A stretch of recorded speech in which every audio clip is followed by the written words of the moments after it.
അവസാനം ഞാനും വാങ്ങിയ ഒരു എയർ ഫ്രയർ. എൻ്റെ കുറേ കാലത്തൊരാഗ്രഹമായിരുന്നു ഒരു എയർ ഫ്രയർ അല്ലെങ്കിൽ ഒരു അവൻ മേടിക്കണം എന്നുള്ളത്. ഇപ്പം ട്രെൻഡിങ് ആയത് എയർ ഫ്രയർ ആയതുകൊണ്ട് തന്നെ ഞാനത് തന്നെ അങ്ങോട്ട് വാങ്ങി. ഇത് വാങ്ങിയപ്പം ഏതെങ്കിലും ഒരു കുഞ്ഞു സാധനം പരീക്ഷിച്ച് നോക്കണമായിരുന്നു ഫസ്റ്റ്. പക്ഷേ എൻ്റെ ആ ഒരു ക്ഷമ ഇല്ലായ്മ കൊണ്ട് ഞാൻ തലേന്ന് തന്നെ ചിക്കൻ വാങ്ങി വെച്ചിട്ടുണ്ടായിരുന്നു എയർ ഫ്രയറിൽ വെക്കേണ്ടത്. ആ ചിക്കൻ ഞാൻ മാരിനേറ്റ് ചെയ്ത് എനിക്കറിയാവുന്ന മസാലാസും കേടും തൈരും പൊടികളൊക്കെ ഇട്ട് മാരിനേറ്റ് ചെയ്ത് ഫ്രിഡ്ജിൽ ഒരു 4-5 hours വെച്ചിട്ടുണ്ടായിരുന്നു. എന്നിട്ട് അതിന് ശേഷം എയർ ഫ്രയറിൽ 200 ഡിഗ്രിയിൽ 20 മിനിറ്റ്സോ 15 മിനിറ്റ്സോ അങ്ങനെ ഏതോ ആണ് ഞാൻ വെച്ചിട്ടുണ്ടായിരുന്നത്. അങ്ങനെ വെച്ച് ഞാൻ എയർ ഫ്രയറിൽ കുക്ക് ചെയ്തെടുത്തു.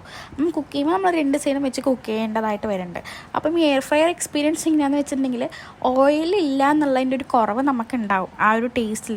ബട്ട് കഴിക്കുമ്പം ഭയങ്കര ഹെൽത്തി ആയിട്ട് നമുക്ക് ഫീൽ ചെയ്യുന്ന ഒരു സംഭവമാണ്.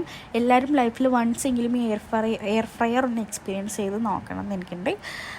ടേസ്റ്റിലൊന്നും ഒരു കുറവുമില്ല. അത്രയേ ഉള്ളൂ. പിന്നെ കാണാം. ബൈ.